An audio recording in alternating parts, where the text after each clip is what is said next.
Hi hello. Sunday അല്ലേ ഒന്ന് കറങ്ങി വരാം. ഇന്ന് ഭക്തിമാർഗ്ഗമാകാന്ന് വെച്ചു.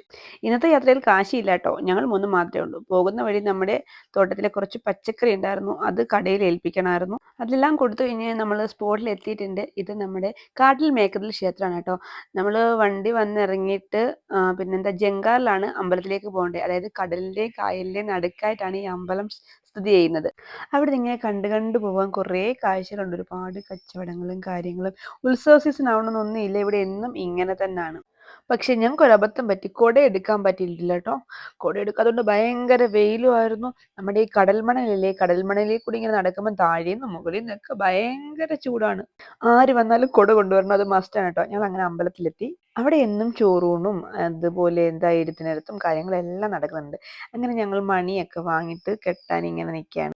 ഇവിടുത്തെ മെയിൻ വഴിപാടാണ് മണികെട്ടൽ. മണികെട്ടുന്ന അമ്പലം എന്നാണ് അറിയപ്പെടുന്നത്. അനീഷേട്ടനും കേതപ്പനും കെട്ടി, ഞാനും കെട്ടി. നല്ല ഒരു അറ്റ്മോസ്ഫിയറാണ് ഇവിടെ നിൽക്കുമ്പോൾ. പ്രത്യേക ഒരു വൈബാണ് കേട്ടോ.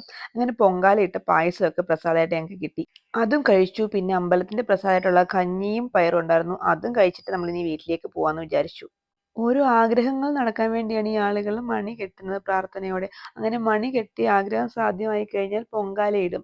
അതിന് പ്രത്യേക സമയമൊന്നുമില്ല. 1 മണി വരെയും ഇവിടെ പൊങ്കാലയിടാം. ക്ഷേത്രം അടയ്ക്കുന്നത് വരെ ഇവിടെ പൊങ്കാലയൊക്കെ ഇടാൻ സാധിക്കും. ഇതിൻ്റെ ഡീറ്റെയിൽ വീഡിയോ ഉടനെ ഞാൻ അപ്ലോഡ് ചെയ്യുന്നതായിരിക്കും നമ്മുടെ ചാനലിൽ തന്നെ.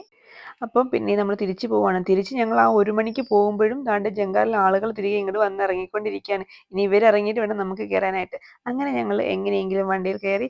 ഇനി അടുത്തത് ഫുഡ് എന്തെങ്കിലും കഴിക്കാമെന്ന് വിചാരിക്കുക. പക്ഷേ വിശപ്പില്ല. കഞ്ഞി കുടിച്ചത് കാരണം വിശപ്പില്ല. എങ്കിലും പുറത്ത് പോയിട്ട് എങ്ങനെയാ കഴിക്കാണ്ടിരിക്കുക. അതുകൊണ്ട് നമ്മൾ അൽ റയാൻ മന്തിയിൽ വന്നിട്ട് ഒരു ഹാഫ് മന്തിക്ക് ഓർഡർ ചെയ്തു. അതും കിട്ടി. വേറെ വീട്ടിലേക്ക് പോകാമെന്ന് വെച്ച്. Tata bye bye.